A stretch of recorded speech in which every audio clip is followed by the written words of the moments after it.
So this is just We the People News. You're going to hear probably sounds in the background during this middle of the day when it's not nice and quiet. All right, not attorney, not give legal advice. Educational purposes only. And this video is particularly for me to look up and comprehend certain words they speak of. Okay, so I can educate myself, and but do your own research. Okay, the only way you do protect yourself is to do your own stuff. Okay, let's proceed forward.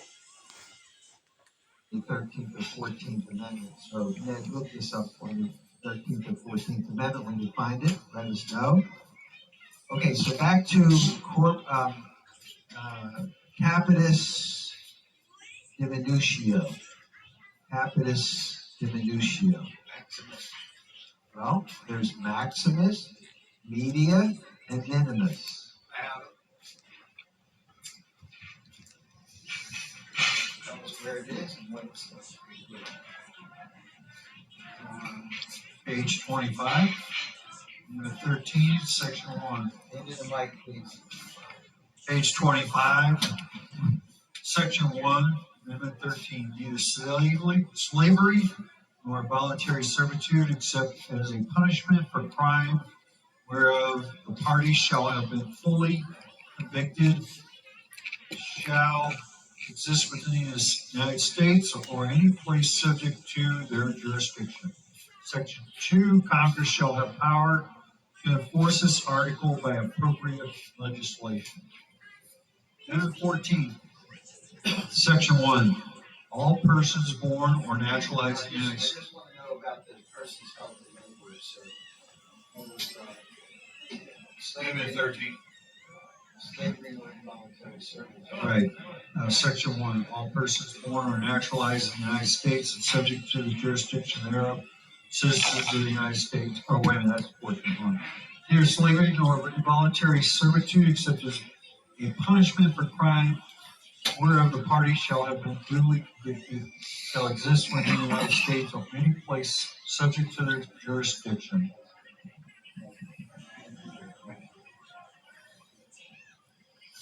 What's the difference between in the United States and within the United States? When we read documents, in the United States, within the United States, in this state, within this state. What's the difference? I'm going to tell you what I believe it is, and it's proven so the last few years. In the United States has to do with the District of Columbia. People say, do you live in the United States? No. I'll say I live within the United States. The word within is talking about the geographical territory, which is the land mass, the geographical boundary. Within the boundaries. So within is a very good word to learn that when you see that, I found it to be a whole lot more positive than in. You didn't say that the United States is within a filing cabinet, did you? What did you say? It's found in. It's not within. It could be within because you were talking about the geographic area, but we just get lazy sometimes and say in. You were right by saying that. But so when we talk about within and in, so here it talks about the 13th Amendment, neither slavery nor involuntary servitude, except as a punishment for crime. The reason why we need to understand the trick they're playing on us with this, what's the difference between slavery and involuntary servitude? Anybody have an idea? Well, you can volunteer out. Involuntary servitude. Oh, well, that's, you have no choice. So that's with one, remember how you used to have to go make license plates or go to a rock pile if you were convicted of a crime? People say that in Alabama and Mississippi, one of the issues of why the federal government had to keep troops in the southern states after the war was over, the Civil War, was because the local whites were accusing, the government of the local whites were accusing black people with crimes like jaywalking just to send them into servitude, that they were involuntary, because they could put them into involuntary servitude as punishment for a crime, and that they were convicted. So what that means to me is when I walk around the lands that I'm on and approached by a law enforcement officer, they're presuming I'm already a convict. But what is what in their sick world is actually true that is convicted? What's convicted? What's convicted is that name. The name is, in their world, is already a convict. It's an all caps name. It has a complete loss of status as capitis diminutio maximus. It's a complete loss of status.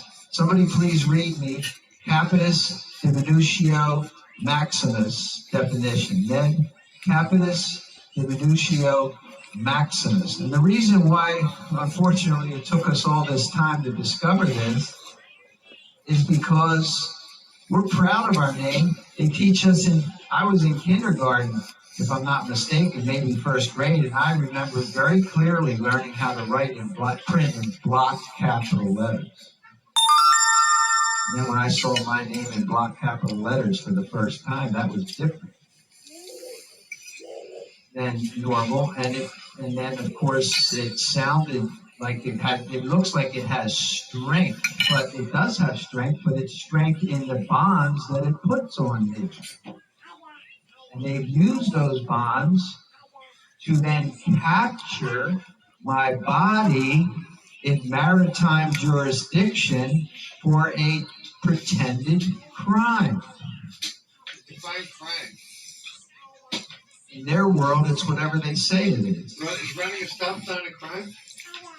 It is if you have if you have a complete loss of status, they absolutely can statutorily make it a crime for that all caps name, but you happen to still own that name and it's attached to us like it's tattooed, and that's why they have the legal right to put us in the back of the car, take us away, and write up a charge, and we think, oh. For education purposes, arm length. Why do they demand your ID? They got to have a nexus to the caps to your signature. A charge, that's a criminal charge. No, a charge, as we now know, is their way of attaching the Cestui Que Trust. So they're running out there saying, I need to get somebody to agree to put a charge on their credit card. There's a guy, Jason. When you look at like Judge Fletcher, right? He says 6 months and or $4,000 fine. Well, that's a tax. Okay? And there's going to be a tax at the end of it, whether you spend 6 months or not. So they're going to use some type of fee at the end. They're taxing everything. Case in there. Yeah, that'd be the surety. Hold on, here's Nick. Okay. Capitis diminutio maxima. Habeas dementia is a Latin phrase that means diminished capacity or loss of status. It could occur in three ways. Capitis demitio maxima, the most severe loss of status involving the loss of freedom, citizenship, and family. Repeat that. Most severe loss of status involving the loss of freedom, citizenship, and family. It's the last 3 seconds. Citizenship we lose.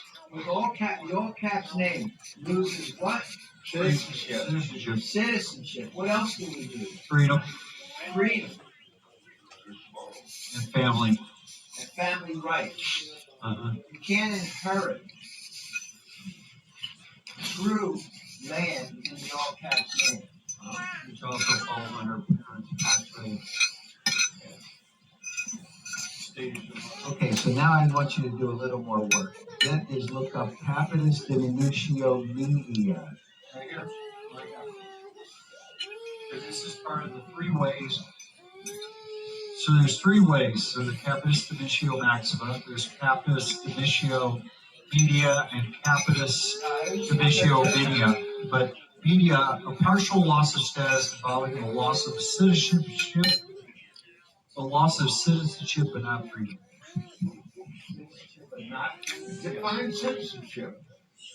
Well, that was one of my questions. Why are we even using the word citizen? I don't know if it means monster or. I'll tell you why. The reason why I don't mind being a citizen is because citizens in the Constitution have privileges and immunities.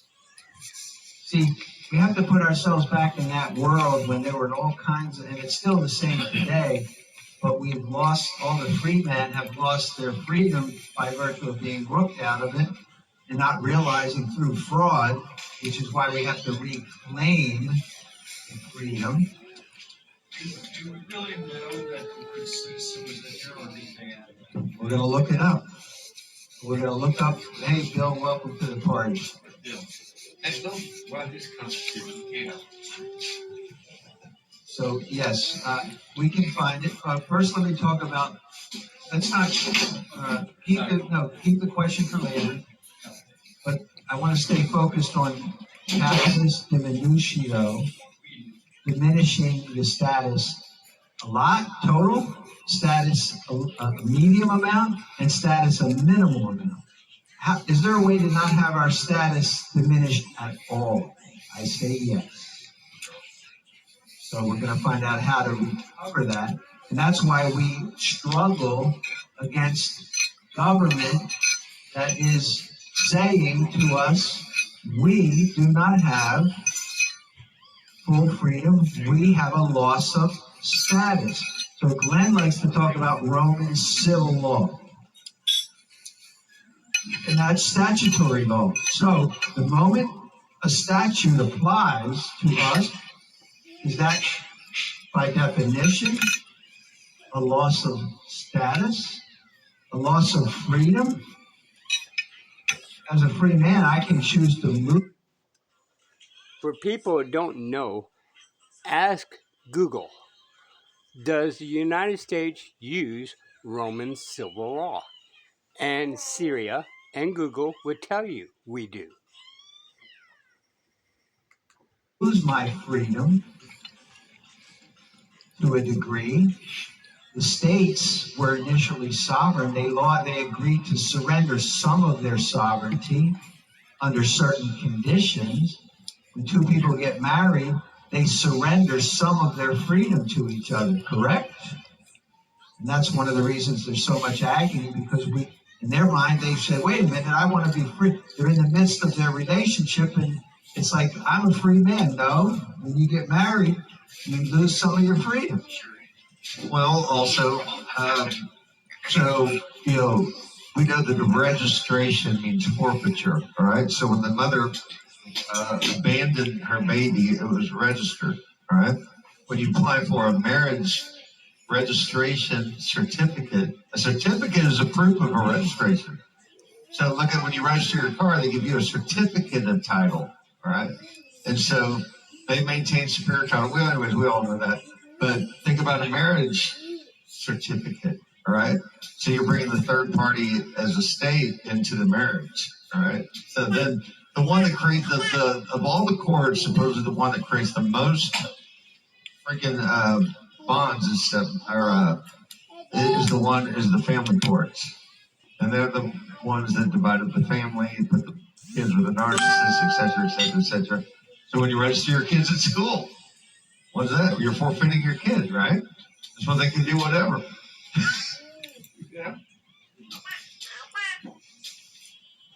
Okay, Ned. Also, somebody will look up Galatians 4, verse 1 for me. It says here, there is restoration from capitis initio in the three capacities.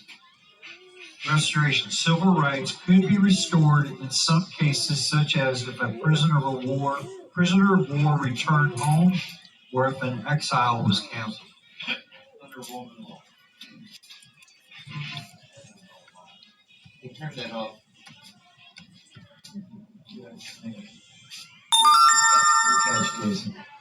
Okay, so we have capitis diminutio maximus.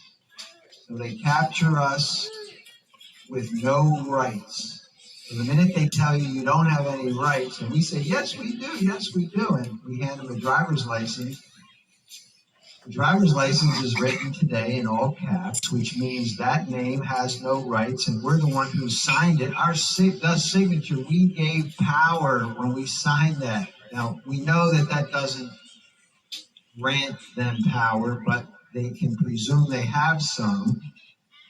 And that's the problem we run into, which is why it's better to just travel with a passport and not have a license at all, if we can get to that point. Alrighty. This We the People News. Till next time.